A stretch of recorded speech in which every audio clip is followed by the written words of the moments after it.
Salam sejahtera, terima kasih karena bersama dengan saya di Nazilin Unity Channel.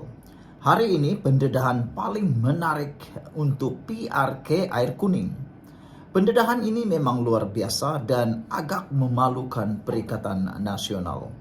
Adakah dengan pendedahan baharu ini akan menyebabkan calon daripada Perikatan Nasional akan kalah dalam PRK Air Kuning itu? Ini apabila dipetik daripada Harapan Daily didedahkan masalah penduduk kampung Sungai Baru, angkara Perikatan Nasional, kata laporan ini.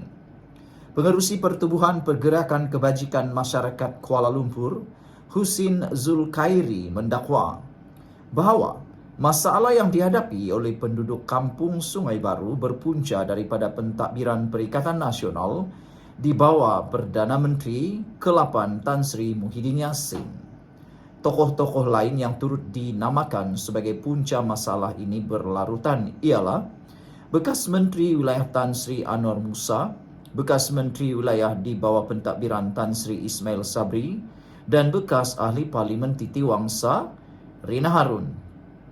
Pembangkang pun datang. Merekalah punca asal tempat ini jadi begini, kata beliau. Puncanya mereka.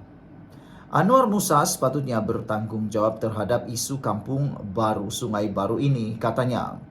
Bertanggung jawab bukan hanya pada penduduk flat, tetapi juga pada penduduk asal kampung Sungai Baru.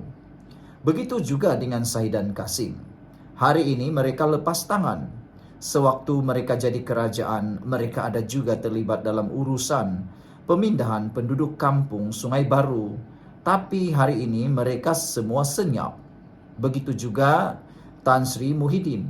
Waktu itu beliau Perdana Menteri Malaysia. Hari ini boleh mengatakan beliau tidak tahu, katanya. Beliau tidak tahu menahu isu kampung Sungai Baru. Beliau tak campur. Ini persepsi yang tidak baik bagi penduduk asal dalam Kuala Lumpur ini. Buatlah secara betul. Ini lantik syarikat yang menipu. Masuk tipu janji tabur dengan penduduk. Akhirnya isu ini tak selesai, katanya. Kemenangan telah diperoleh oleh Rina Harun sewaktu beliau menjadi ahli Parlimen Titi Wangsa. Beliau campur tangan, mewakili penduduk.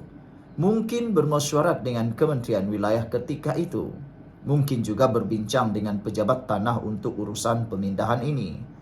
Husin turut mempertikaikan bagaimana urusan surat menyurat jabatan kerajaan boleh berlaku pada hujung minggu bila mana pejabat ditutup. Ini ditambah pula dengan Malaysia pada ketika itu berdepan dengan wabak COVID-19. Baru-baru ini ada persoalan dalam media sosial bagaimana surat boleh dikeluarkan pada hari Sabtu dan Ahad oleh pejabat tanah, katanya. Ini memang sesuatu pendedahan paling menarik sekali. Kalau ikutkan prosedur di dalam menandatangani apa-apa dokumen penting kerajaan, bukan saja ia tidak boleh dilakukan pada hari Sabtu atau Ahad, kerana pada waktu itu cuti, bahkan sewaktu mana-mana pegawai sakit pun itu pun tidak dibenarkan. Tapi bagaimana pula ini boleh berlaku? Sudahlah pada waktu itu PKP COVID-19 ada lagi pula dibuat pada hari Sabtu dan Ahad, kata beliau. Waktu itu pula zaman COVID, ini menjadi persoalan sebenarnya. Tapi pembangkang hari ini dari jauh pun boleh turun ke sini. Kononnya nak jadi pembela, tetapi apa kesudahannya? Akhirnya mereka sendiri mengakui apa yang berlaku di kampung Sungai Baru ini adalah sewaktu Perikatan Nasional menjadi kerajaan. Isu ini kembali hangat dibincangkan apabila timbalan Presiden PAS, Datuk Tuan Ibrahim Tuan Man mempersoalkan tindakan kerajaan terdahulu. Jadi saudara-saudara sekalian, apa pula jawapan mereka untuk isu itu? Sila tinggalkan komen Anda, tekan butang subscribe dan kita jumpa lagi. Bye-bye. Salam sejahtera, terima kasih karena bersama dengan saya di Nazilin Unity Channel. Adakah Anthony Loke mahu bersara dari para politik? Ini satu kejutan yang paling besar khususnya untuk politik di Malaysia. Setiausaha Agung DAP Anthony Loke dilaporkan telah menetapkan garis masa persaraan untuk dirinya selepas daripada 3 penggal sebagai orang utama parti tersebut.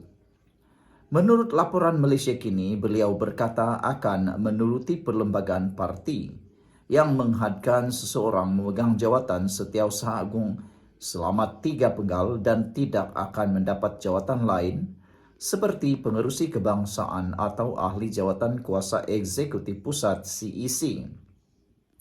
Kata beliau, saya mahu bersara ketika berada di puncak, bukan tunggu sehingga orang tidak mahukan saya. Itu bukan hasrat saya. Saya mahu menentukan haluan sendiri dalam perjalanan politik ini, beliau dipetik berkata.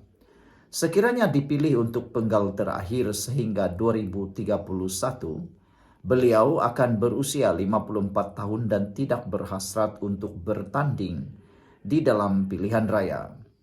Anthony Lok juga berkata bahwa kedudukannya sebagai Setiausaha Agung dan Menteri Kabinet sekarang adalah kemuncak kerjaya politiknya.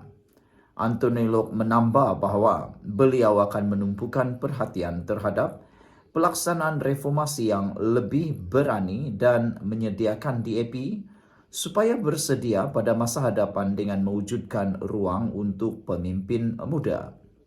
Jika kita tidak mahu menyediakan peluang sekarang untuk mereka yang berumur 20-an atau 30-an, parti ini akan tua dalam 10 ke 20 tahun, katanya lagi.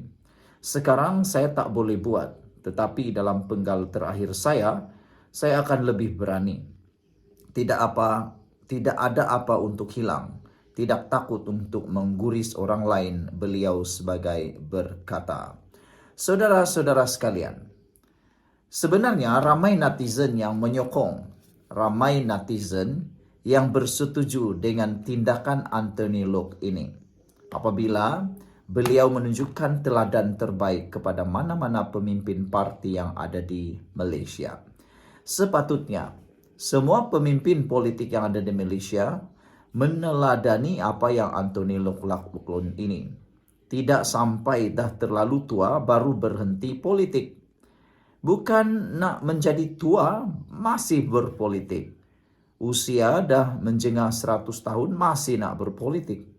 Yang lebih teruk lagi, sudah ada penyakit, sukar untuk bergerak ke sana sini, juga masih mau politik.